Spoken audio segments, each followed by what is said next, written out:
नमस्कार। कार्यक्रम सूक्ष्म दृष्टिमा यहाँहरूलाई स्वागत छ। म नारायण तिमल सेना। दर्शकहरू, यति बेला राजतन्त्र कि गणतन्त्र, विशेष गरेर राजतन्त्र पक्षधर अहिले आन्दोलित छ। सुन्दै आएको कुरा राजतन्त्र चाहिन्छ भनेर राजतन्त्र पक्ष आफ्नो हुङ्कार अगाडि बढाइरहेको छ र प्रदर्शन पनि गरिरहेको छ। र अर्को समाचार पनि प्राप्त भएको छ कि राजतन्त्र फर्काउने र गणतन्त्र फ्याक्नेमा जसले गणतन्त्र लिएर आयो त्यही व्यक्ति जो व्यवसायले स्वास्थ्य व्यवसायी हुन्, दुर्गा प्रसाईले मङ्सिर 30 गते नागरिक सरकार घोषणा गर्दैछन् भनेर जानकारी प्राप्त भएको छ। कुनै बेला जनसरकार यावत कुराहरू गरेको माओवादी अहिले गणतन्त्र ल्याएर सरकारको नेतृत्वमा छ। यो अवस्थामा अब दुर्गा प्रसाईको नागरिक सरकार कस्तो होला र गणतन्त्रको सरकार कस्तो होला, यो सरकारले चाल्ने कदम कस्तो होला, यो बीचमा राजतन्त्र र गणतन्त्रका बीचमा अहिले निकै थरीका टीका टिप्पणी हुने गरेका छन्। वास्तवमा अहिले पछिल्लो समय राजतन्त्रको विषय किन आइराखेको छ, एउटा कुरा। अर्को कुरा, विशेष गरेर प्रतिपक्ष दल नेकपा एमाले मिसन 84 को नाउँमा अहिले संकल्प यात्रा सुरु गरेको छ। यो संकल्प यात्रा के का लागि होला? अर्को कुरा, राष्ट्रिय स्वतन्त्र पार्टी जो 79 को निर्वाचनमा नयाँ शक्तिको रूपमा उदायो, ऊ पार्टीविहीन, सिद्धान्तविहीन, नीतिविहीन भन्दै गर्दा उसले अन्तमा आएर आफू बहुलवादी लोकतान्त्रिक पार्टी हो भनेर भनेको छ। यो बहुलवादी लोकतान्त्रिक पार्टी भइसकेपछि रासुपालाई कतिको फाइदा होला? अब पुराना दल र नयाँ दल बीचको प्रतिस्पर्धा कस्तो होला र संसद र सरकार कसरी अगाडि बढिरहेका छन्? आज यिनै पेरिफेरीमा रहेर म कुराकानी गर्नेछु। मसँग हुनुहुन्छ विश्लेषक जैनेन्द्र जीवन। स्वागत छ सर। हजुर, धन्यवाद। आरामै हुनुहुन्छ सर? ठिक छ। तिहार कस्तो भयो? रमाइलो भयो। रमाइलो भयो, छठ तिहार है। अब म विषयमै जान चाहेँ। अब तपाईँ त नियाली राख्नु भएको छ, टेलिभिजन समाचारहरू हेरिराख्नु भएको छ, अलि बुद्धिजीवीहरूसँग पनि सम्पर्क छ, तपाईँ आफै बुद्धिजीवी पर्नुभयो। यो पछिल्लो समयमा यो राजतन्त्रको बारेमा व्यवस्था नै सङ्कटमा पर्यो, अब राजतन्त्र आउँछ, नेताहरूले यो व्यवस्थालाई खतरा छ भनेर टीका टिप्पणी पनि गर्ने, यता अस्ति गङ्गोमा प्रदर्शन पनि हुने र प्रदर्शन अहिले जारी रहने, यो के हो? यो यसो हो, अब जुन शक्तिले आन्दोलन गरेर अथवा विदेशीको सहायताले, प्रपञ्चले है जे गरेर राजतन्त्रलाई विस्थापित गराएका हुन्, अब तिनीहरू चाहिँ नि काम गरेर देखाउन नसकेपछि, उनीहरूको लोकप्रियता धेरै खस्किएपछि, उनीहरूसँग मानिस निराश वितृष्णायुक्त भएपछि त्यसको फाइदा त त्यसलाई, त्यो सिचुएसनलाई क्याच गर्ने जमर्को त विस्थापित शक्तिले गर्छ। अब त्यो चाहिँ नि विस्थापित शक्तिको चाहना त्यो हो। अनि त्यो शक्तिलाई चाहिँ नि म पुनर्स्थापित गराउँछु भनेर लाग्ने बिचमा अब अरू पनि, किनभने कसैको पनि एक्लो आन्दोलनले त यो धक्का दिन सक्ने अवस्था छैन व्यवस्थालाई, होइन? राज्यको जुन शक्ति छ, जुन कोयर्सिभ पावर छ, त्यसलाई धक्का दिन सक्ने, आन्दोलन गर्न सक्ने शक्ति छैन। त्यसै नै उनीहरू एक ठाउँमा आएका हुन्। अब अहिले वस्तुपरक हिसाबले भन्दाखेरिमा चाहिँ राजतन्त्र फर्कन सक्ने अहिलेलाई चाहिँ म के अवस्था देख्दिनँ। अब अस्ति तपाईँले जुन भन्नुभयो दुर्गा प्रसाईको कुरा ल्याउनुभयो, दुर्गा प्रसाई अनेक ठाउँ चार्दै तिन चाख्दै अहिले राजतन्त्रवादी बनेका हुन्। पहिले माओवादी थिए, एमालेको केन्द्रीय सदस्य नै भए, है, काङ्ग्रेस पनि बने।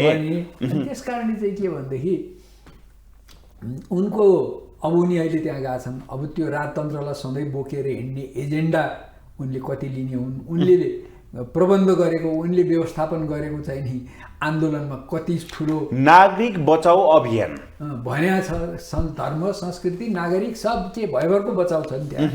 अनि त्यो अब कति हुने, अब त्यसमा चाहिँ के भन्दैन, हामीले चाहिँ अलिकति बढी आकलन पो गरिरहेछन् कि यो मानिसहरूले, अहिलेको सत्तामा बसेकाहरू पनि मनोविज्ञान, उनीहरू चाहिँ मनोवैज्ञानिक रूपले यथार्थभन्दा पनि मनोवैज्ञानिक रूपमा चाहिँ नि उनीहरू चाहिँ डराएका हुन् कि अब जस्तो अस्ति उनको चाहिँ नि आन्दोलन देखियो सङ्ख्या त थियो तर चाहिँ कस्तो भनेदेखि ऋण माफी हुन्छ भन्ने आशमा आएको त्यो कुनै पोलिटिकल रिजिम चेन्ज हुन्छ राजनैतिक व्यवस्था परिवर्तन हुन्छ राजतन्त्र ल्याउँछौँ भनेर आएका मान्छे थिएनन् त्यो त हामीले इन्टरभ्यू नै लिएका मान्छेहरू पनि सुन्यौँ नि देख्यौँ र त्यो 2-3 किसिमको ग्रुपको मिश्रण थियो अनि त्यो नाराहरू त्यो आन्दोलनको चाहिँ एजेन्डा पनि एउटै जस्तो देखिएन ऋणमा मिना हुनुपर्छ भन्ने एक थरी थिए राजतन्त्र पुनर्स्थापित हुनुपर्छ भन्ने एक थरी थिए राजतन्त्र पुनर्स्थापित हुनुपर्छ भनेर अहिलेसम्म बसेको राजनैतिक शक्ति भनेको राप्रपा हो अब त्यो राप्रपाको पनि सानो विङ मात्रै त्यहाँ थियो अरूको समर्थन थिएन त्यस कारणले चाहिँ के भन्दा र अब त्यसपछिका अवस्थामा अहिले हिजो भर्खर पढिराखेको थिएँ मैले अब सबै पार्टी प्यालेसहरू खाली भयो अरे दुर्गा प्रसाद ल्याएको मान्छेहरू फर्केर गए त्यसनाले त्यो धेरै दिनसम्म सुरक्षा निकायको नि त्यही 2-3 दिन मात्रै चल्छ यो भन्ने थियो त्यहाँ त्यति डराइहाल्नुपर्ने यिनीहरूले खण्ड छैन यिनीहरू आफ्नै मनको बागदेखि डराएका यिनीहरू जो अहिले सत्तामा छन् संस्थापनमा छन् भन्नाले त्यसमा एमाले पनि पर्छ प्रतिपक्षको सरकार मात्रै होइन जो गणतन्त्र पक्षधर छन् उनीहरू चाहिँ मनोवैज्ञानिक हो उनीहरूको यो डर त्रास चाहिँ उनीहरूले गतिलो काम गर्न सकेका छैनन् भ्रष्टाचार कुशासन डेलिभरी दिन नसकेका होइन जनतामा अलोकप्रिय हुँदै गएका यी सब कुराले गर्दाखेरिमा उनीहरूको आपसी झैझगडा यी सब कुराले गर्दाखेरिमा जुन राजनीतिक अस्थिरता उनीहरूले निम्ति आएका छन् र जुन चाहिँ सत्ताको अत्यन्त चाहिँ मोह सत्ता लिप्सा देखाएका छन् अवसरवादिता देखाएका छन् है कहिले चाहिँ नि गठबन्धन बनाउने कहिले गठबन्धन तोड्न खोज्ने अर्कोले गठबन्धन तोड्न खोज्ने अर्कोले गठबन्धनलाई मिलाउनलाई टिकाउनलाई दुईटा भयो भने एमपी यता ल्याउनु खोज्ने कोशी प्रदेशमा त त्यसको नाङ्गो नाचै देखियो है यी खेलहरूदेखि वाक्क ब्याक्क भएका जनता हामीलाई डेलिभरी दिन सकेन खालि झगडा गर्यो सत्ताको पछि लाग्यो भ्रष्टाचार बढ्यो भन्ने मान्छेहरू को चाहिँ अनपपुलारिटी देखेर राजतन्त्रवादी शक्तिहरू चाहिँ जुर्मुराउनु स्वाभाविकै हो म त्यसलाई अस्वाभाविक भन्दिनँ ओके स्वाभाविक हुँदै गणतन्त्र जुन हाम्रो मुटुभन्दा पनि प्यारो छ भनेर ल्याएका तिनी आम जनता मध्येका केही राजतन्त्र भनेर हिँडिरहेका अवस्था छ के साँच्चीकै गणतन्त्र नराम्रै हो यो व्यवस्था नराम्रै हो कि यो व्यवस्थाभित्रका पात्र नराम्रा हुन् कि यसको व्यवस्थापन गर्न नजानेर अवस्था यो सिर्जना भयो कि के हो सर अब गणतन्त्र यसो छ गणतन्त्रको विषयमा चाहिँ के भनेदेखि राजतन्त्र एउटा सामन्ती अवशेष हो सामन्ती संस्था हो त्यो राजतन्त्र चाहिँ समयानुसार परिवर्तन भएर कहिले विकसित देशमा पनि रेनमा छ के रुलिङ होइन कि शासन गर्ने होइन कि त्यो देशको राष्ट्राध्यक्ष भएर है सम्मानपूर्वक बसेको छ त्यो परम्परा विरासत एउटाको लागि पनि उनीहरूले अब हामी कहाँ त्यो भएन राजतन्त्रले पटक पटक लोकतन्त्रलाई चाहिँ अपहरण गर्ने गरेको प्रयास गरेको र त्यसपछि के भन्छ यो त्यो कारणले चाहिँ नि राजतन्त्र यहाँ अनपपुलर भएको हो नत्र भने चाहिँ राजतन्त्रको दिन पनि छ देशमा पृथ्वीनारायण शाहले चाहिँ एकीकरण गरे बहादुर शाहले एकीकरणलाई पूर्णता दिए भनौँ त्यसपछि राजा महेन्द्रले पनि उनको पालामा राष्ट्र निर्माणका केही काम गरेका हुन् तर त्यसलाई केले छायामा पार्यो भनेदेखि उनले चाहिँ नि शक्ति सैन्य बलको आधारमा आफ्नो हातमा लिएर उनले चाहिँ 30 वर्षसम्म चाहिँ नि आफ्नो डाइरेक्ट रिजिम चलाए अर्को ज्ञानेन्द्रले चाहिँ समयको पदचाप नबुझिकन त्यो 17 सालको राजाको कदमलाई दोहोऱ्याएर फेरि त्यसै गरी चाहिँ त्यो गर्न खोजे जसले चाहिँ र त्यो एउटा स्ट्राटेजिकल एरर पनि थियो राजाको अब त माओवादीको चाहिँ नि आतङ्क उत्कर्षमा भएको बखतमा म यसलाई खत्तम गर्छु भन्ने किसिमको एउटा चाहिँ सन्देश प्रवाह गरेर त्यसका लागि म आएको हुँ म दलहरूले गरेको भ्रष्टाचार खत्तम पार्छु यो गर्छु ऊ गर्छु भनेर आएको थिएँ र जनताले कतिले चाहिँ नि मिडल क्लास पपुलेसनले चाहिँ नि घरमा टिभीमा चाहिँ राजाको त्यो वक्त ऊ हेरेर दीपावली पनि गरेका थिए त्यतिखेर होइन भन्नुहुन्न तर पछि के भनेदेखि उनको स्ट्राटेजिकल एरर के थियो भन्नुहुन्छ भने एउटा शक्तिसँग लड्नलाई तपाईँले युद्धको नियम के हो तपाईँले अगाडि शत्रुसँग लड्नु भने दायाँ बायाँ पछाडि चाहिँ तपाईँको ब्याकफोर्स हुनुपर्छ रिइन्फोर्समेन्ट हुनुपर्छ उनले त दायाँलाई कोलाई पनि चिडाए बायाँकोलाई पनि चिडाए काङ्ग्रेसलाई पनि चिडाए एमालेलाई पनि चिडाए उनीहरू जो उसलाई साथ दिने शक्ति थिए जो माओवादीको अगेन्स्टमा विदेशी शक्तिलाई पनि चिडाए अनि तपाईँको चारैतिर शत्रु राखेर सबैतिर फायर खोलेर त्यो सक्दैन सबै एक ठाउँमा मिले जम्मा भए भारतको पनि चाहिँ खेल रह्यो गयो त्यस कारणले उनले गर्न जाने भएदेखि त त्यति बेला 61 सालमा जुन सत्ता हातमा लिएका थिए त्यति बेला यो चिडाउने शाही आयोग गठन गरेर यो चाहिँ दलहरूलाई चिडाउने अनेक थरी गर्ने त्यो सबतिर नलाइकन सिङ्गल चाहिँ एउटा माओवादीको चाहिँ उसलाई चाहिँ क्रस गर्नेमा गएर अलिकति विकास निर्माणलाई अलिकति अगाडि बढाइदिएर अहिले भन्नुहोस् न कुनै पनि निर्माण गर्न यति गाह्रो छ स्थानीयले अवरोध गरेका भरमा बन्द हुन्छ त्यति बेला चाहिँ उसले 2-4 वर्ष त्यो किसिमको दिएर अनि त्यसपछि आफ्नो हातमा केही पावर राखेर प्रजातन्त्र दिएको भए अथवा चाहिँ नि हुन्थ्यो अब त्यो गइसक्यो अब त्यही ख्वाब देखेर अहिले आउँछु भनेर हुँदैन समय घर्किसक्यो अब समयअनुसार चल्न नसक्ने संस्था जान्छन् अब राजतन्त्रको पनि यही भाव हो तर राजतन्त्र गयो तर राजा आउने सम्भावना जुन तपाईले भन्नुभयो कि अहिले मोडर्न आधुनिक विश्वमा राजा छन् देशहरुमा राजा छन् त्यो अनुसारको राजा खोजेको हो भनेर जुन दलहरु अहिले आन्दोलित छन् जसमा अभियान चलाइराखेका छन् उनीहरु त्यस्तो भनेका छन् नेपालमा त्यो सम्भावना छैन अब छैन किन भन्नुहुन्छ भनेदेखि उनीहरुको कुरामै त्यहाँ विरोधाभास छ के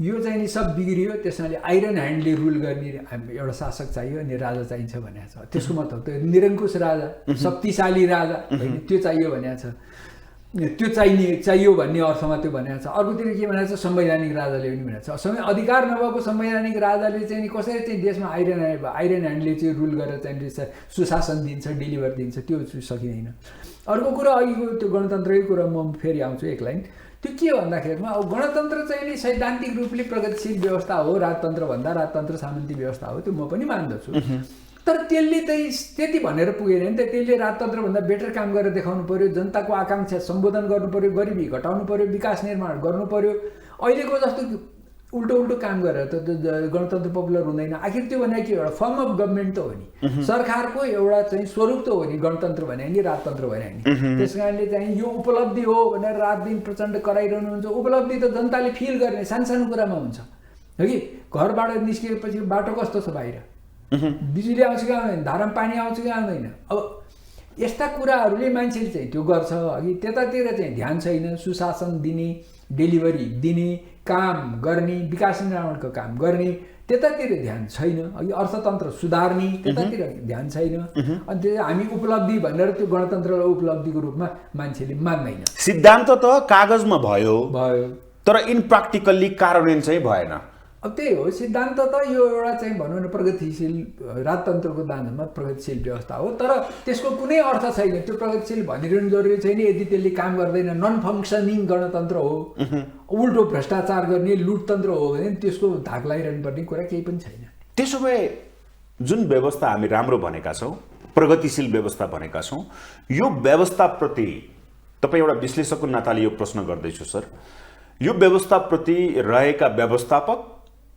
र नेतृत्वकर्ताहरू सफल छन् कि असफल छन् यिनीहरू त असफलै हुन् नि अहिलेका यही अवस्था असफल भयो भने परिस्थिति के हुन्छ अब अहिले यसै भन्न सकिन्न है किनभनेदेखि चाहिँ नि अब मान्छेको आक्रोश वितृष्णा निराशा कुन बिन्दुमा पुगेर चाहिँ बाहिर पोखिन्छ छताछुल्ल हुन्छ है त्यसले कुन रूप लिन्छ ज्यादै बढ्दै गयो भनेदेखि अब अहिले कोही पनि मान्छे देशमा बस्न मान्दैन युवाती सबै सक्ने पढ्न जाने पढेरै उतै बस्ने अनि श्रम गर्न जाने उतै श्रम गरेर उतै बस्ने यस्तो अब हुँदा रसियन र युक्रेनी सेना दुवैतिर गएर भर्ना भएर मर्न जाने नेपाली अब हामी भन्थ्यौँ गोर्खा भर्ती केन्द्र आदि इत्यादि भन्थ्यौँ अहिले त संसारको जहाँ पनि मर्न जानु पर्यो भने सबभन्दा पहिले यहाँका युवा जान्छन् देशको स्थिति यो छ त्यस कारणले चाहिँ के भनेदेखि चाहिँ मान्छे कोही पनि सन्तुष्ट म देख्दिनँ अब यसलाई चाहिँ नि मान्छे सन्तुष्ट नदेखिनु नागरिक सन्तुष्ट नदेखिनु भनेको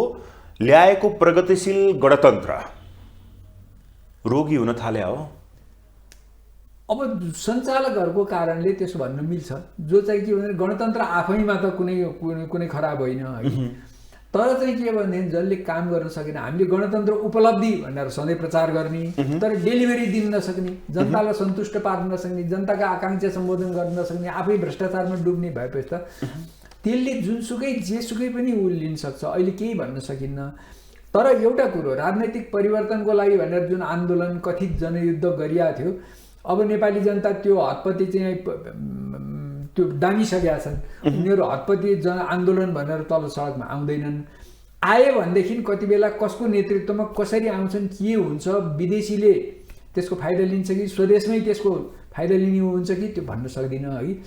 त्यस कारणले चाहिँ के भने यिनीहरूले आफ्नो नेतृत्वले अहिले सत्तामा बसेका मूल नेतृत्वले त्यो कुरो रियलाइज गरेर आफ्नो काममा सुधार गर्दै जानुपर्छ। नजाने हो भनेदेखि चाहिँ यिनीहरूको सङ्कट चाहिँ निर्वाचनका माध्यमबाट पनि आउन सक्छ। एउटा त अस्तिको निर्वाचनमा हामीले देख्यौँ नि कि पुराना नेताहरू पुराना ठुला दलहरूको भोट काटेर राष्ट्रपाको धेरै जसो त त्यसै उनीहरूको परम्परागत भोट काटेरै आयो नि, धेरै जसो काङ्ग्रेसको भोट काटेर अनि केही एमालेको भोट काटेर आएको छन्।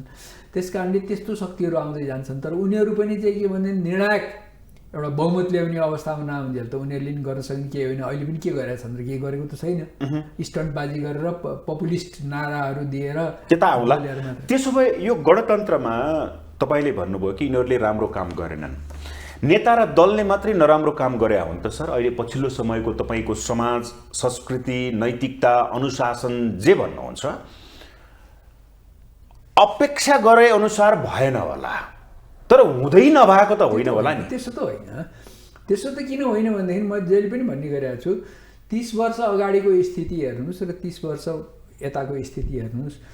हाम्रो प्रति व्यक्ति आय, जिडिपी, अघि कुल राष्ट्रिय उत्पादन, सडक सञ्जाल, टेलिकमको सञ्जाल होइन, त्यसपछि चाहिँ तपाईँको चाहिँ के भनेदेखि पूर्वाधार, अन्य पूर्वाधार, यो हरेक कुरा, जलविद्युत उत्पादन होइन, यी सबै कुरा साक्षरता, लाइफ एक्सपेक्टेन्सी जुन एभरेज सर्भर आयु नेपालीको औसत आयु दर, यो सबै कुरामा ठुलो इम्प्रुभमेन्ट भएको छ। तर त्यो के भयो त भन्दाखेरिमा बाँकी अन्य विश्वको तुलनामा त्यहाँ अन्तका चाहिँ नि मुलुकहरूले गरिरहेको जुन तेज रफ्तारको चाहिँ नि प्रगति छ त्यसको तुलनामा ज्यादै कम भयो, भ्रष्टाचार ज्यादै बढ्यो र आम जनतालाई अनुभूत हुने गरी सुशासन दिन सकिएन। अहिले पनि सरकारी अफिसमा कुनै पनि फ्रन्टलाइन अफिसमा जानुहोस्, घुस नखुवाई वा बिचौलिया नपकडी काम हुँदैन। गणतन्त्र आयो भने के मतलब आयो है? त्यति सुधार गर्न सक्दैन। कुनै अफिस सरकारी अफिसमा अनलाइन कामबाट सबै कुरो काम भएर शुल्क ट्याक्क ब्याङ्कमा बुझाएर घरैमा अनि त्यसपछि आफ्नो काम लिन जाने व्यवस्था गर्न सक्दैन है। अब हामी त्यतातिर ध्यानै छैन, सुशासनतिर ध्यानै छैन, अर्थव्यवस्था सपारौँ, आर्थिक उन्नति गरौँ, विकास गरौँ भन्ने उनीहरूको ध्यानै छैन। रात दिन सत्तामा म के गरी पुग्ने, हामी के गरी पुग्ने, मेरो गुट के गरी पुग्ने, अनि त्यो पुगेकोलाई अर्कोले ढाल्ने, अनि फेरि यो उनीहरूकै बिचमा चाहिँ यो म्युजिकल चेयर घुमे जस्तो प्रधानमन्त्री र मन्त्रीमण्डल सरकार घुमिरहने, एउटा प्रतिपक्षमा पुग्ने, प्रतिपक्षमा पुगेको भोलिपल्टदेखि त्यो झार्न षड्यन्त्र गर्ने, यत्तिकै। भनेपछि राजतन्त्रका नाममा जुन आन्दोलन भइरहेको छ र भ्रष्टाचार बढ्यो, महँगी बढ्यो, अनियमितता भयो, सबै कुरा जति पनि भनिएको छ भनेको दल र नेताले मात्रै गर्दा त भएको होइन। व्यवस्था राम्रो भइकन पनि व्यक्ति व्यवस्थापक राम्रो भएन, अर्को व्यवस्थापक आयो भने चाहिँ यो व्यवस्था ठिक छ भनेर घचकच्याउने अवस्था हो अथवा के हो? त्यसो पनि होइन। के हो त त्यसो भए सर? अहिले कि यो अस्थिरताको बीजारोपण गर्न खोजिएको अवस्था हो? त्यसो भए अब त्यसलाई सैद्धान्तिकरण गर्न अब त्यो षड्यन्त्रका थ्योरी अनेक बन्छन् है। यहाँ चाहिँ नेपालमा कहिले पनि स्थिरता हुन दिँदैन भारतले भन्ने एउटा आउँछ नि। अब मलाई त्यो पनि त्यति सत्य जस्तो लाग्दैन। उसले आफ्नो इन्फ्लुएन्स जोनमा यसलाई चाहिँ यो नेपाललाई उसले आफ्नो चाहिँ प्रभाव क्षेत्रमा राख्न खोज्छ। यो मेरो ब्याकयार्ड हो, यहाँ अरू नआउन्, यहाँ अरू एक्टर नआउन्, चिनको ब्याकवर्ड क्षेत्र नबनोस्, अमेरिकाको नबनोस्, मेरो बनोस् भन्ने चाहला। तर नेपालमा सधैँ अस्थिरता राखेर उसलाई पनि फाइदा के हुन्छ? यत्रो पोरस बोर्डर छ अघि, नेपालमा अस्थिरता भयो भने उसलाई पनि बेफाइदा छ। यत्रो 4वटा घना आबादी भएको चाहिँ नि प्रान्तहरू जोडिएको छ नेपालको भूमिसँग, आउजाउ यस्तो छ है। त्यस कारणले चाहिँ त्यो यस्तो मान्दिनँ कुनै। तर खास यिनीहरूले काम गर्न नसकेको, नचाहेको नै हो, यिनीहरूको इच्छा शक्ति पनि नभएको, यिनीहरू भ्रष्ट भएको, यिनीहरूको बौद्धिकता, इमेजिनेसन, भिजन केही पनि नभएको पनि हो। त्यतातिर जुन काम गर्नुपर्ने हो राष्ट्र निर्माणका सन्दर्भमा त्यतातिर यिनीहरूको ध्यान र प्रयत्न छैन। 24 घण्टा सत्ता पैसा यसैमा छ, हरेक क्षेत्र राजनीतिकरण गरिरहेको छ। अब त्यसो भए व्यवस्था परिवर्तन हुँदै गर्दा र गणतन्त्र, लोकतान्त्रिक गणतन्त्र नाम राख्दै गर्दा, धर्मनिरपेक्षता हुँदै गर्दा र सङ्घीयताको कुरा लागू हुँदै गर्दा जुन व्यवस्थामा तपाईँले भन्नुभयो कि यिनीहरूले यस्तामा लिप्त भए जसका कारण यो फ्रस्ट्रेसन आइरहेको छ, जसको यो स्वाभाविक पनि हो भन्दै हुनुहुन्छ, भनेको यो संघीयताको विषय, धर्मनिरपेक्षताको विषय र गणतन्त्रको विषय, जुन राजतन्त्रको विषयलाई उठाएर अहिले गरिएको छ र धर्मनिरपेक्षताको विषयमा त गठबन्धनमै रहेको दलले पनि कुरा उठाइरहेको अवस्था छ। भनिसकेपछि संविधानलाई संशोधन गरेर यो व्यवस्थालाई अझै परिमार्जन गर्न सक्ने अवस्था हो अथवा यिनीहरू ब्याक हुने अवस्था छ कि ब्याक भएको अगाडि आउने अवस्था छ? पहिले यसो छ, पहिले चाहिँ देशभर चाहिँ नि एउटा मुड, एउटा आन्दोलन अथवा जे भएर हुन्छ यो चाहिँ यो चिजमा चाहिँ संशोधन गर्नु पर्यो, यो चिज फिर्ता हुनु पर्यो भन्ने वातावरण बन्नु पर्यो, त्यसमा सबै एग्री हुनु पर्यो। जस्तो एउटा संघीयताको विषयमा सबभन्दा अहिले नै उपलब्धि भनेको 3-4 कुरा छन्, समावेशिता, समानुपातिक र त्यसको संघीयता अनि गणतन्त्र र धर्मनिरपेक्षता। त्यसमध्ये संघीयताको विषयमा व्यापक चाहिँ नि विरोध छ। हेर्नुहोस् है, पहिचानवादीहरूले चाहिँ यसको चाहिँ वकालत गरिराखेका छन् है। तिनीहरू मलाई लाग्छ कि भोलि जनमत सङ्ग्रह गराउने हो भने संघीयताको विषयमा पक्षमा बहुमत आउँदैन। मधेसमा पनि पहिले जति चाहिँ नि त्यो छैन, अन्तको त कुरै छोडिदिनुहोस् है। त्यस कारणले चाहिँ के भनेदेखि मधेसमा अलिकति अझै पनि संघीयता चाहिन्छ भन्ने ओपिनियन मेकरहरू हैन, विचार निर्माताहरूदेखि बुद्धिजीवीहरू चाहिँ छन्, तर होल देशको मुड हेर्दाखेरिमा त्यो छैन।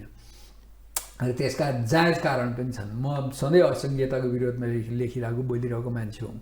अब जुन जातीय पहिचान, क्षेत्रीय पहिचानको भरमा चाहिँ प्रदेश सीमाङ्कन हुनुपर्छ, नामाङ्कन हुनुपर्छ, त्यो जातीय पहिचानमा आधारित एथ्नोसेन्ट्रिक चाहिँ नि प्रदेशहरू हुनुपर्छ भन्ने चाहिँ कुरो चाहिँ त्यो खतरनाक हो। नेपालले त्यो धान्न सक्दैन। अहिलेको 7वटा प्रदेश फेरि 20-21वटा हुन्छ। जस्तो उदाहरण तपाईँको पूर्वकै कुरा लिउँ, अहिले पूर्वमा सबभन्दा बढ्ता जातीय राखेर आन्दोलन भएको छ, त्यो नाम चेन्ज गर्नुपर्छ, कोशी प्रदेश। अब कोशी प्रदेश जस्तो एउटा न्युट्रल कुनै जातिको नाम होइन, त्यो बाहुन क्षेत्रको नाम हो त होइन कोशी त, त्यो राखेर किराँत लिम्बुवान हुनुपर्छ भनेको छ। आज त्यो मान्यो रे किराँत लिम्बुवान भयो भने भोलि किराँत र लिम्बुवानको छुट्टै चाहिन्छ भनिहाल्छ नि, भोलि एक वर्षपछि त्यो आइहाल्छ। त्यस कारणले त्यो दुईटा बनाउनु पर्यो। तल कोचले, राजवंशीहरूले फेरि यो हामीलाई पनि हाम्रो छुट्टै चाहिन्छ, न हामी किराँत न हामी लिम्बुवान किन।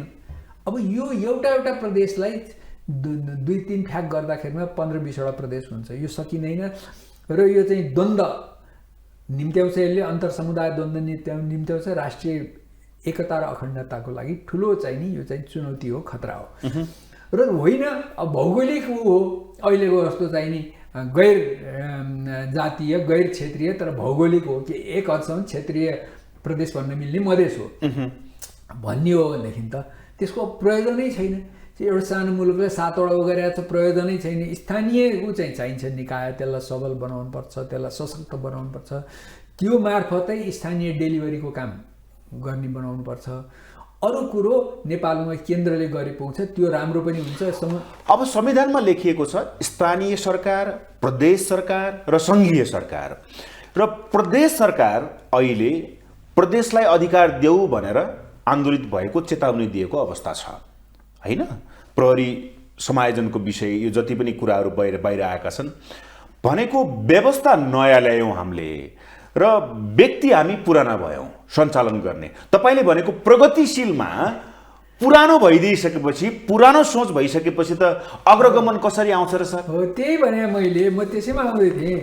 अब यहाँ संघीयतालाई उपलब्धि मानेर सङ्घीय गणतन्त्र भन्छन्, तर आफ्नै माइन्डसेट कस्तो हो त त्यही नेताहरूको भने आफू यहाँ केन्द्रको अधिकार दिन चाहँदैनन्। अब अहिले उनीहरूले मुद्दा हाल्ने लगायत चाहिँ ज्ञापन पत्र जुन दिएका छन्, वास्तवमा त्यो जेन्युइनको कुरा हो। अब शान्ति सुरक्षाको काम पनि उसले गर्नुपर्छ, तर उसको मातहतमा पुलिस छैन, सिडिओ छैन। अब त्यस्तो बेकामी संस्थाहरू जिल्ला समन्वय परिषद भनेर राखेको छ। प्रयोजनहीन छ एक किसिमले सङ्घीय सरकारलाई मजबुत बनाउने हो भने जिल्ला तहको चाहिँ नि सिडिओ प्रशासन कार्यालय। अब यो पनि नगर्ने, फुल फ्लेजेड उसमा त्यो पूर्ण त्यसको एउटा चाहिँ अकुण्ठित रूपमा त्यो सङ्घीयता लागू पनि नगर्ने, आफूले अधिकार पनि नछोड्ने, सङ्घीयतालाई उपलब्धि मानेर हुन्छ। त्यसमा सङ्घीयता अनि कुनै पनि दृष्टिकोणबाट नेपालमा उपयोग पनि छैन, चल्दैन। यत्रो चाहिँ अर्थतन्त्रमा सङ्कट आइसक्यो, तलब खुवाउनु नपुग्ने भइसक्यो। अब राजस्वले अब आन्तरिक ऋण लिएर तलब खुवाउनु परिरहेछ, सामाजिक सुरक्षा भत्ताहरू बेहोर्नु परिरहेछ, विकासको खर्च कहाँ गयो, पुँजीगत खर्च कहाँ गयो, त्यसको लागि बचत छैन, भए पनि खर्च हुँदैन। अब त्यो सङ्घीय संरचना किन पाल्नु पर्यो? त्यो ठुलो 1/3 देशको बजेट चाहिँ नि प्रशासकीय बजेट त त्यसले खायो नि। त्यो प्रादेशिक संरचनालाई झिक्नेमा जान्छ। हेर्नुहोस् अब समावेशिता भनेको यो लक्षण त्यस्तैतिर गएको हो। त्यो अब जानुपर्छ। खालि मधेसको चाहिँ नि रियाक्सन के हुन्छ र हाम्रो भू राजनीतिक मित्र दक्षिणतिरको मित्रको चाहिँ नि त्यसमा रोल के हुन्छ, कतिको उसले मैले भनेको राजतन्त्र केन्द्रीकृत थियो, गणतन्त्र विकेन्द्रित हो, विकेन्द्रीकरण गरिएको छ भन्दै गर्दा र विकेन्द्रीकरण गरिएकालाई अधिकार नदिँदा जुन अहिले परिस्थिति देखिएको छ प्रदेशसँग केन्द्रको सङ्घको जुन टसल देखिएको छ, यो टसलले लाग्छ तपाईँलाई सङ्घीयताले बढावा पाउला, सङ्घीयताले प्रशय पाउला कि सङ्घीयता खारेज होला? अब अदालतमा पुगेको विषयमा अदालतले के भन्छ त्यो हेर्नै त्यो एउटा पाटो छ सर। तर यही जुन मुद्दा निस्कियो नि, यो मुद्दा अधिकार दिएको छ, 74 भन्दा पछि चाहिँ पास भइसकेको छ, तिमीलाई अधिकार दिएको छ, गर्न पर्छ भनेर। अब त्यो चाहिँ अहिलेसम्म चाहिँ त्यत्तिकै थाती राख्नु। यिनीहरूले अधिकार पनि दिन कन्सेसन गरेका छन्। उनीहरूले पनि आफ्नो काम नगरेको जुन एउटा नन पर्फर्मेन्स आफ्नो काम त्यसको बहाना चाहिँ हामीलाई अधिकार दिएको छैन भन्न पाछन्। अहिले मधेस प्रदेशमा जतिको भ्रष्टाचारको चाहिँ नि उजुरी अख्तियारमा अन्त छैन, स्थानीय निकायमा जतिको उजुरी अन्त छैन। तर त्यसो भने स्थानीय निकायलाई चाहिँ राख्नै पर्छ हामीले। तपाईँले विकेन्द्रीकरणको कुरा गर्नु भने गणतन्त्र विकेन्द्रीकरण, राजतन्त्र केन्द्रीकरण भन्ने त्यो चाहिँ अलि ओभर सिम्प्लिफिकेसन भयो कुराहरूको। अब हामी के अरे सङ्घीय व्यवस्था नहुँदा पनि स्वायत्त विकेन्द्रीकरण, स्थानीय स्वायत्तता भएको विकेन्द्रीकृत चाहिँ राज्यको कल्पना गरे अब हामीले। अहिलेको सङ्घीय, अहिलेको प्रदेश संरचनायुक्त सङ्घीय होइन। त्यसैले अब भन्दाखेरि के भनेदेखि अब म समावेशिता समानुपातिकको कुरा आउँछु। समानुपातिकको अहिलेको व्यवस्थाले एउटा स्थिर सरकार बन्न दिएन, त्यसमा केही न केही चेन्ज ल्याउनुपर्छ बसेर सबै। समानुपातिक समावेशी एकदम ठिक छ। 45% चाहिँ अहिले 45% चाहिँ नि पब्लिक फन्डेड जनताको करतिरबाट आएको चाहिँ नि जबहरू सबै चाहिँ नि आरक्षण छ जुन छ त्यो राख्नुपर्छ केही समय है। किनभने चाहिँ केही एक थरी समुदाय चाहिँ नि सरकारी सेवामा छैनन्, एक थरी बढी छन्, ओभर रिप्रेजेन्टेटेड छन्। अब यो सबैलाई ब्यालेन्स गर्न र सबैको अपनत्व लिन हगि कसैलाई पनि अलगावमा रहन नदिन समावेशिता चाहिन्छ। यिनीहरूले उपलब्धि भएकोमा एउटा समावेशिता उपलब्धि हो 62-63 पछिको। यो सङ्घीयता चाहिँ नि नेगेटिभ उपलब्धि हो जस्तो लाग्छ।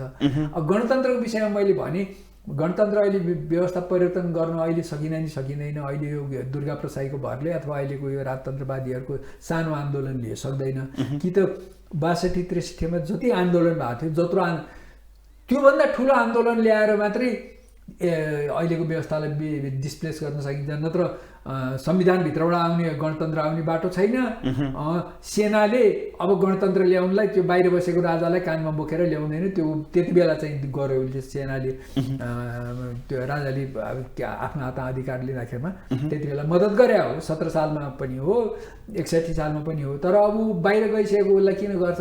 सेना त अहिले राजा बिना आफै नै फुक्को एकदम चाहिँ नि ठुलो देशको सबैभन्दा चाहिँ कसैले छुन नसक्ने, कसैले आउनु ठडाउनु नसक्ने संस्था भएको छ। अब कसैको नियन्त्रणमा बस्नु ऊ किन चाहन्छ?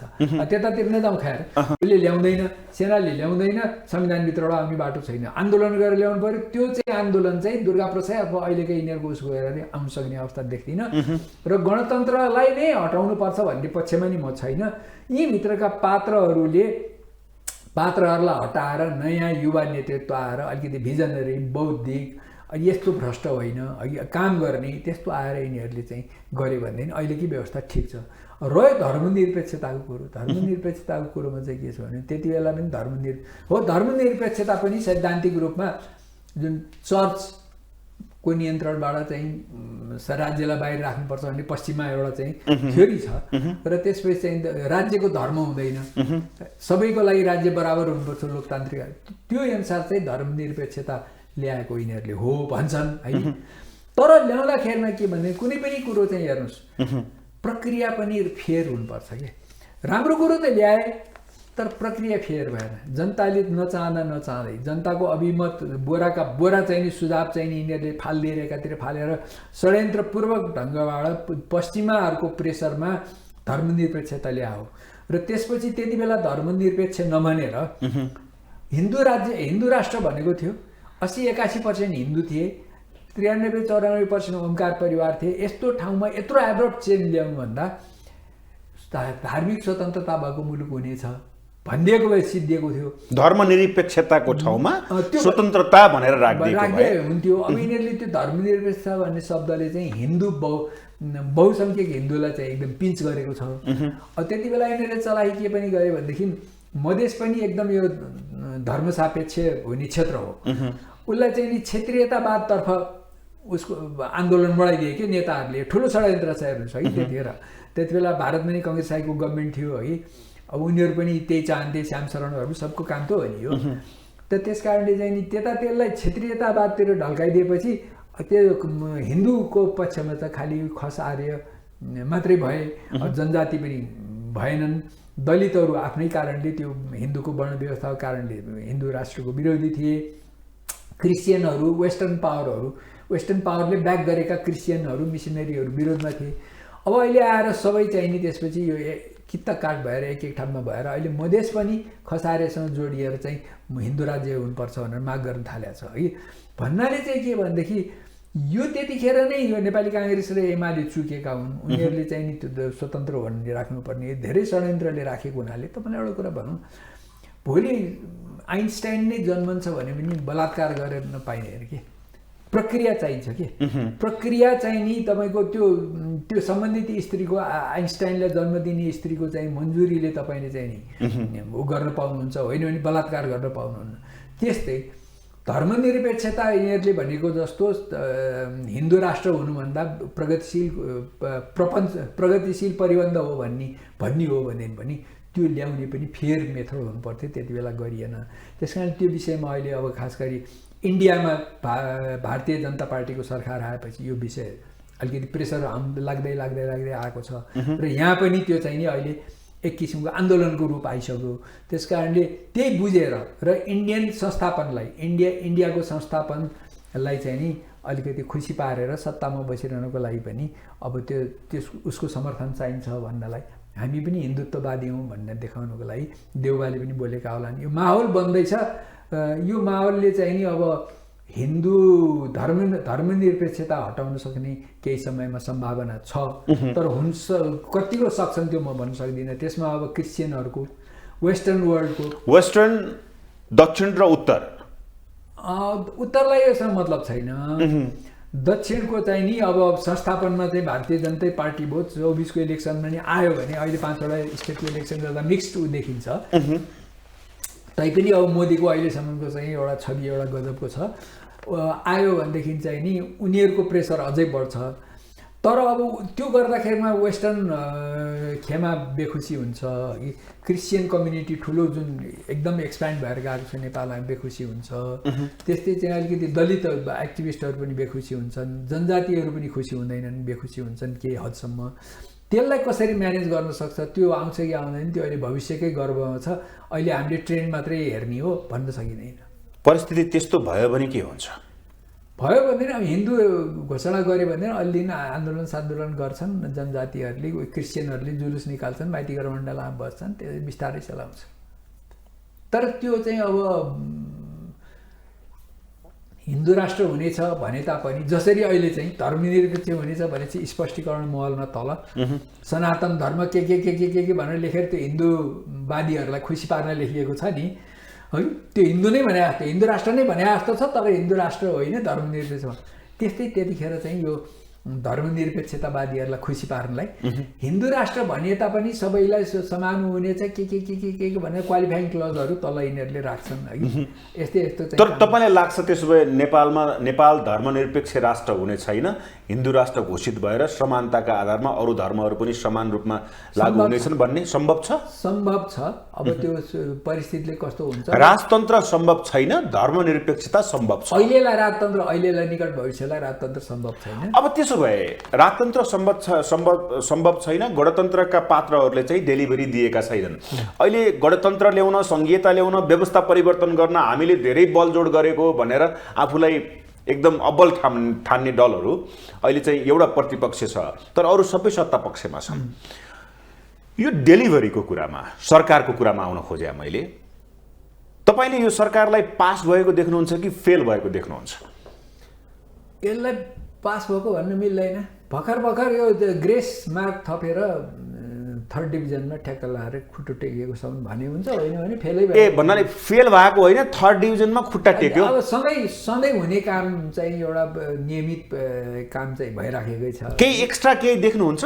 म त त्यस्तो केही पनि देख्दिनँ।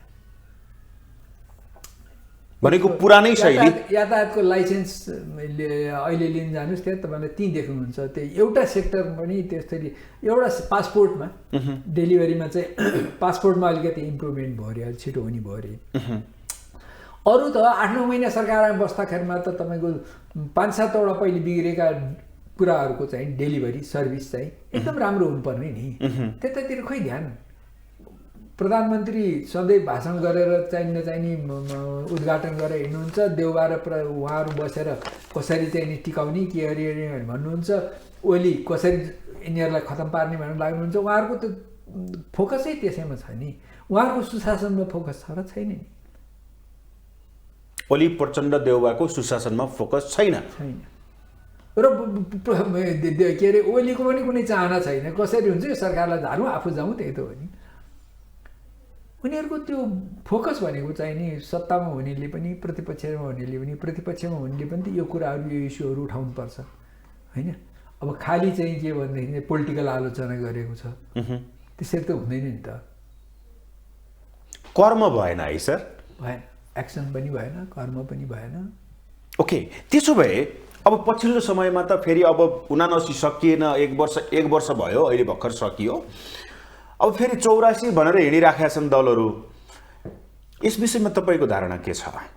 एउटा यसो हो, अब एउटा त अब त्यसो भनिदिएपछि बिचमा काम यस्तै त हो नि, योभन्दा गतिलो काम गर्न सकिने त होइन। किन भएन भने हामी 84 को अभियानमा छौँ भनिदियो। उनीहरूलाई 84 को म्यान्डेट दिएर पठायो र 79मा त 79 कै म्यान्डेट दिएको हो नि, 5 वर्ष काम गर, त्यसपछि 5 वर्षको अन्त्यमा अनि 84 भन्ने हो।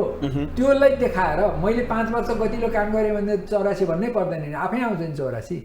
त्यस कारणले उनीहरूले चाहिँ आफ्नो त्यो नन पर्फर्मेन्सको उसलाई चाहिँ डाइभर्ट गर्नलाई, ध्यान अन्त चाहिँ नि मोड्नको लागि, मान्छेलाई त्यो असन्तुष्टिलाई मोड्नको लागि अब 84 भनेर भनिरहेछन्। अब उसको चाहिँ नि के छ भनेदेखि सकभर कोशी प्रदेशको जस्तै गरेर काङ्ग्रेसको एउटा कमजोर पक्षलाई, होइन, कसैलाई आफूतिर तान्नु र प्रधानमन्त्रीको अफर दिएर ढालिदिउँ यो सरकारलाई, काङ्ग्रेस पनि फुटिहालोस्, त्यसपछि 1 महिनामा त्यो समर्थन फिर्ता लिएर अनि कोशी प्रदेशको अनुभव दोहोऱ्याउँ भन्ने जस्तो त्यस्तो क्यालकुलेसन चाहिँ नि गरिरहेछ र त्यही प्रयत्नमा छ ओली के अरे एमाले पनि। अब त्यो भएन भनेदेखि ऊ पनि चाहिँ के भने त्यो 5 वर्ष धैर्य गर्न सक्ने, ऊ प्रतिपक्ष धैर्य गर्न सक्ने अवस्था छैन, अधैर्य छ। भनेपछि यो गठबन्धनको सरकार 5 वर्ष टिक्छ भन्दै गर्दा प्रतिपक्षको दाउ देखिँदै गर्दाखेरि के लाग्छ तपाईँलाई? अनि त्यसकारण अस्थिरता अझै पनि छ? अस्थिरता त छ, अस्थिरता छ। कोशीकै ऊ हेर्नु न, कोशीको जुन नाटक मञ्चन भयो, त्यो कोशीको नाटक मञ्चन त त्यो वास्तवमा केन्द्रमा पनि सङ्घमा पनि त्यो दोहोऱ्याउने ऊ थियो। तर चाहिँ त्यहाँ काङ्ग्रेस पार्टीभित्र अब त्यो मान्छेहरूले चाहिँ अब भन्न शेखरजीहरूले नै साथ पाउनु भएन, अघि त्यो फुटाएर आउने मान्छे एकदम थोरै भए, त्यस कारणले त्यो भएन। अहिले त्यतातिर नजाउँ, मेरो अनुमान थियो, है नहुन पनि सक्छ। त त्यस कारणले चाहिँ उहाँहरूको त्यस्तो छ। अनि उसलाई पनि अब 84 चाहिएको छ छिटो, किनभने 5 वर्ष धैर्य गरेर बस्नुसँग स्थिति छैन। अब रासोपा ऊ 84 भनेर हिँडिरहेको छ, किनभने ऊ अहिले चाहिँ नि प्रतिपक्षमा छ। अब भोलि चाहिँ हामी बहुमत लिएर आएर यिनीहरूको विरुद्ध असन्तुष्टि चरम सीमामा पुगेको छ, यो बेला इलेक्सन भयो भने जसरी 1 वर्ष अगाडि हामी जितेका थियौँ त्यसै गरी अब त्योभन्दा पनि बहुमत ल्याउँछौँ भन्ने छ। मलाई बहुमतै आउँला जस्तो चाहिँ लाग्दैन, उसको केही बढोत्तरी होला। अब 4 वर्षमा ऊ पनि एक्सपोज हुन्छ, काम केही गर्नु छैन, खालि पपुलिस्ट कुरा गर्यो, स्टन्टबाजी गर्यो, जहाँ पहिरो गएको छ त्यहाँ गएर रवि लामिछानेले फोटो खिचाएर चाहिँ यसो गरेर त त्यो हुँदैन। अघि जहाँ जे गर्नु पर्यो त्यो गर्नु पर्यो। रासोपाले त सबभन्दा राम्रो के गर्नु पर्थ्यो थाहा छ?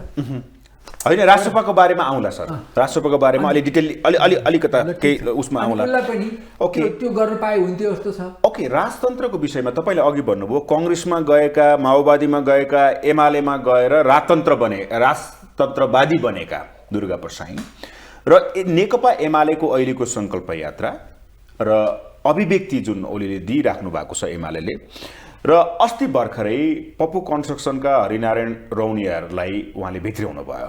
रौनियार जो कुनै बेला कांग्रेस हुनुहुन्थ्यो, कुनै बेला जसपा पनि हुनुभयो, सांसदै हुनुभयो, उहाँ अहिले एमालेमा जानुभएको। त्यस्ता व्यक्तिहरूलाई उहाँले चाहिँ भित्र्याइराख्नु भएको छ। त्यो पार्टीले भित्र्याएको, उहाँले नभनौँ एमाले भित्र्याइराखेको छ।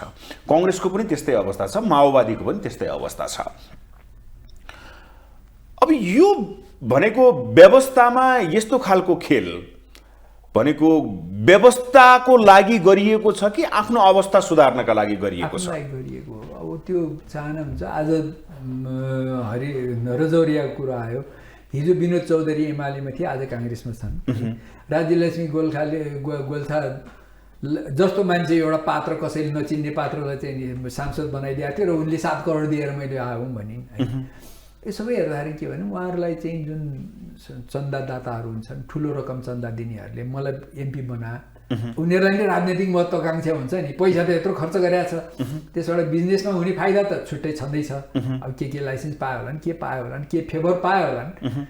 त्यो बाहेक चाहिँ एउटा पोलिटिकल एम्बिसन पनि भयो, मलाई पनि यो गर भन्ने, त्यो प्रेसरले बनाएका हुन्। ल त भनेर त्यो एक किसिमको किनबेच हो। हेर्नुहोस्, त्यो उसलाई चाहिँ नि एमपी बनाउनु, के अरे सांसद बनाउनु, केन्द्रीय सदस्य बनाउनु, यो बनाउनु भनेको चाहिँ एक किसिमको किनबेच हो है। त्यो उनीहरूको चाहना बमोजिम। र त्यसबाट एउटा चाहिँ त्यसको अर्को एस्पेक्ट के छ भनेदेखि काङ्ग्रेस पार्टी जस्तै यिनीहरू पनि अब कम्युनिस्ट भन्ने, आफूलाई कम्युनिस्ट भन्नेहरूले पनि पैसा लिएरै है सांसद बनाउने व्यापारीलाई, व्यवसायीलाई, उद्योगपतिलाई, धनीलाई है, र उनीहरू चाहिँ वर्गीय पार्टी भन्ने, आफूलाई होइन कम्युनिस्ट पार्टी भन्ने हो भनेदेखि अब उनीहरूमा चाहिँ त्यो एक किसिमको चाहिँ के भनेदेखि एक किसिमले हेऱ्यो भने पोजिटिभ सुधार आए पनि हो। अब उनीहरू चाहिँ अरू राजनैतिक दल जस्तै नै उनीहरूको सिद्धान्त र चरित्र थियो, त्यो भइसक्यो। उनीहरूले आफ्नो नाम कम्युनिस्ट राखिरहनुको कुनै पनि अर्थ छैन। अब अझै पनि कम्युनिस्ट नाम राख्दाखेरिमा राखेन र झिक्यो भनेदेखि केही कार्यकर्ताहरू पलायन हुन्छन् है, र त्यसलाई चाहिँ केही न केही यस्तै विप्लव सिप्लव जस्ता, मोहन विक्रम जस्ताले क्यास गर्न सक्छन् भनेर उनीहरू नगरे मात्रै हुन्। अन्यथा उनीहरूको चरित्र र संस्कार चाहिँ सबै चाहिँ गैर कम्युनिस्ट भइसक्यो। एमालेलाई के भन्नु छ?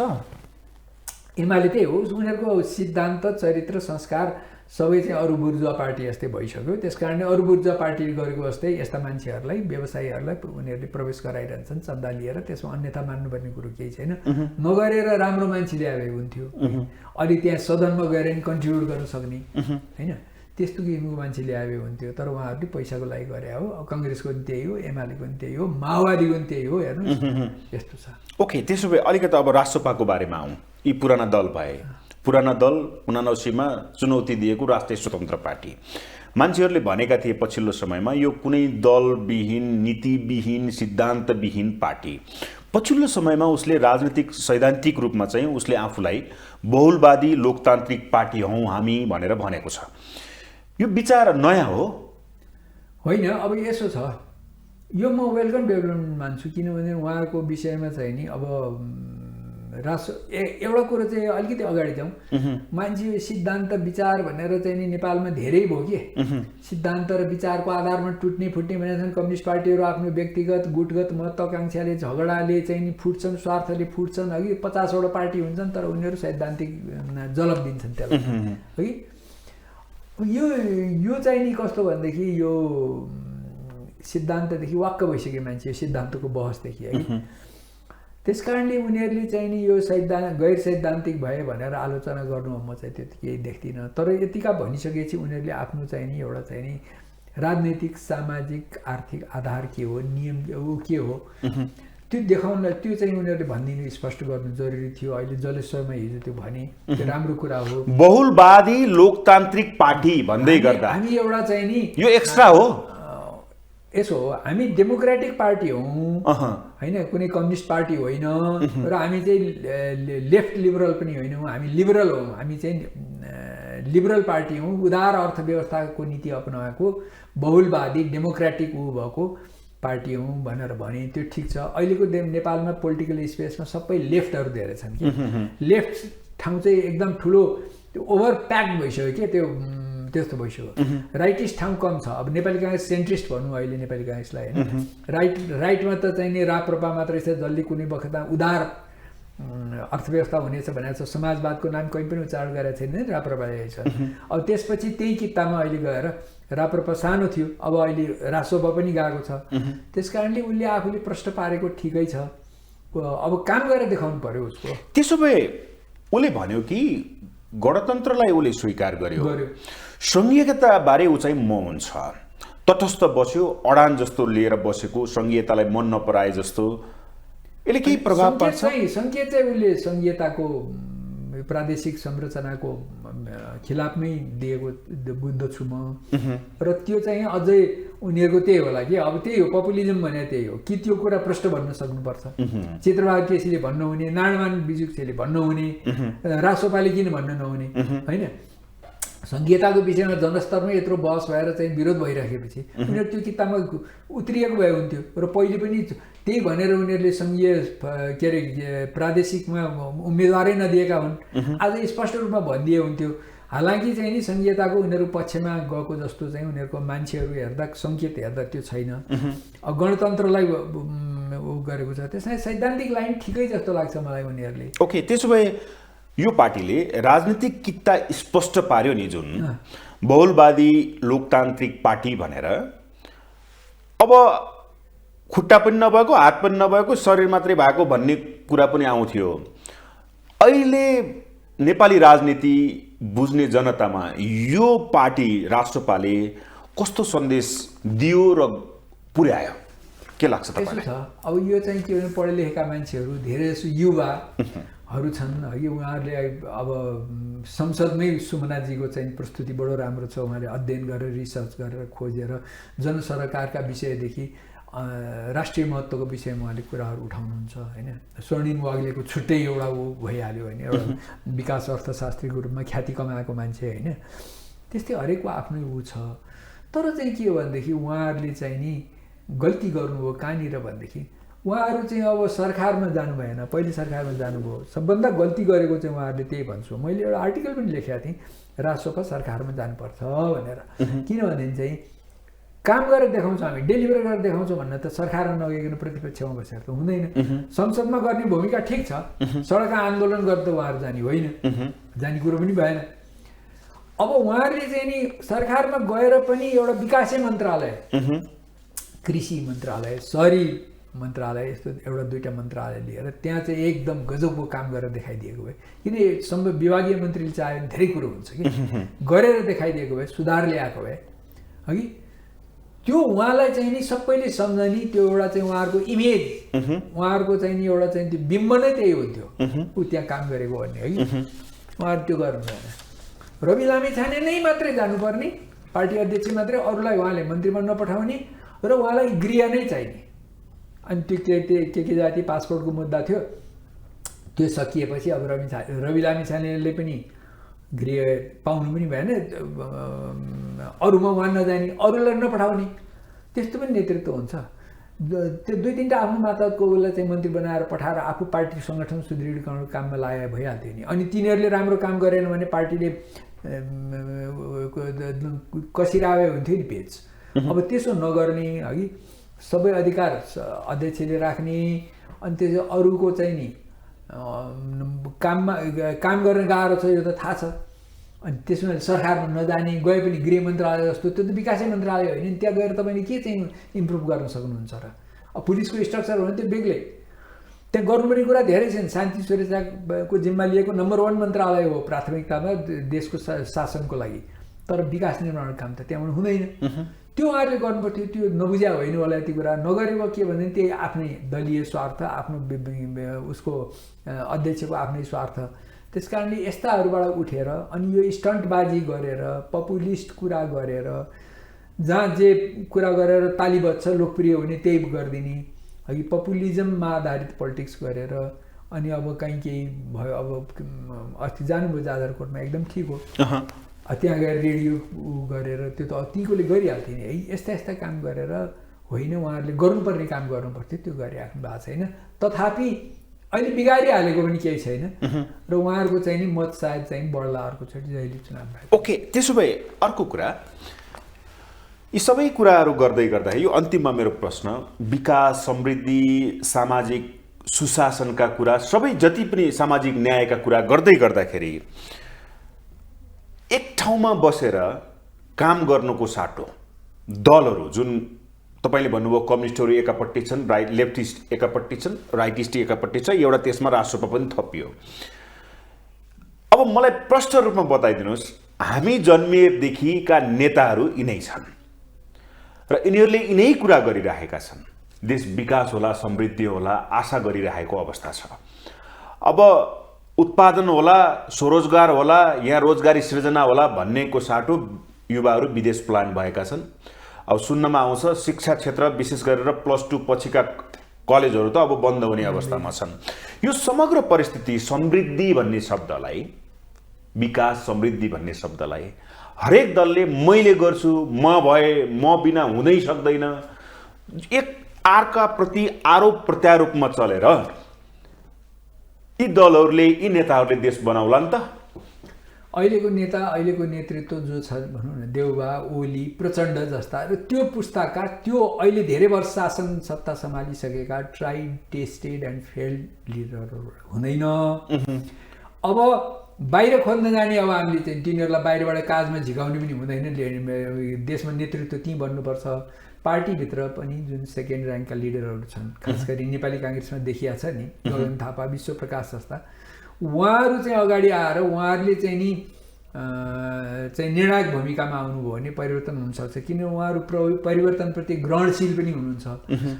अब अनफर्चुनेटली माओवादी र एमालेमा त्यस्तो दोस्रो लाइनको लिडरसिप देखिँदैन। केन्द्रीय लिडरसिप एउटा सिङ्गल लिडरसिप ओलीको र प्रचण्डको बाहेक त्यहाँ इमर्जिङ लिडरसिप भन्ने देखिँदैन। त्यो इमर्जिङ लिडरलाई त्यहाँ आउनै दिँदैन, इमर्ज हुनै दिँदैन। अब त्यस्तो हुन त होला। त्यहाँ पनि युवाहरू त अहिले चाहिँ राम्रो राम्रो युवाहरू आछन् एमालेमा पनि है। त्यस कारणले चाहिँ के हो भनेदेखि अब माओवादीमा पनि केही नेताहरू यिनी पुराना बाहेक नयाँ शक्तिबाट पनि त आउन सक्ला नि त। नयाँ शक्तिबाट आएर चाहिँ पहिले उनीहरूको सङ्गठन, उनीहरूको चाहिँ नि उपस्थिति त्यति हुनु पर्यो। अघि अब अहिलेकै जस्तो सङ्गठन पनि छैन, अनि सरकारमा उपस्थिति पनि छैन, बाहिर बसेर त यो 4 वर्ष के गरेर चाहिँ उहाँहरूले भोट पढाउनु त? अनि हामीले के काम गऱ्यौँ भन्ने त अवसर पाउँदा पनि उहाँहरूले जानु भएन, सरकारमा गर्नु भएन है। सजिलो काम, आफूलाई सर्दो परेको काम, आफूलाई सरकार परेको काम भएको मन्त्रालय चाहिँ गएर 45 दिनमा सबै कुरो मिलाउने, अरू त्यहाँ गएर खटेर काम गर्ने, काम देखाउने ठाउँमा चाहिँ नजाने, स्टन्टबाजी गर्ने गरेर त हुँदैन नि त। भनेपछि यी सबै दलहरू मिल्न सक्ने अवस्था पनि छैन, मिल्ने पनि देखिँदैन। भनेपछि विकास, समृद्धि, सुशासन, स्थिरता भन्ने चिज आउला त सर यो देशमा? यसो छ, दुःखको कुरै यही छ। उहाँहरू मिल्नु भएको छ, खानेपिने कुरामा मिल्नुहुन्छ।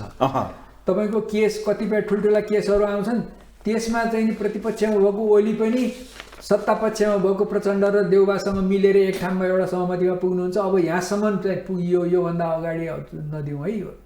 चाहे सुनकाण्ड होस्, चाहे यति होस्, चाहे ओम्नी होस्, चाहे नक्कली भुटानी शरणार्थी काण्ड होस्, यति नदिउँ भन्नेमा चाहिँ मिल्नुहुन्छ। अरू राष्ट्र निर्माणका कुरामा, विकास निर्माणका कुरामा, देशमा समृद्धि ल्याउने कुरामा, रोजगारी सृजना गर्ने कुरामा, अर्थतन्त्र सुधार्ने कुरामा, भ्रष्टाचार कम गर्ने कुरामा मिल्नुहुन्न, एक्लै अर्काको खोइरो खन्नुहुन्छ।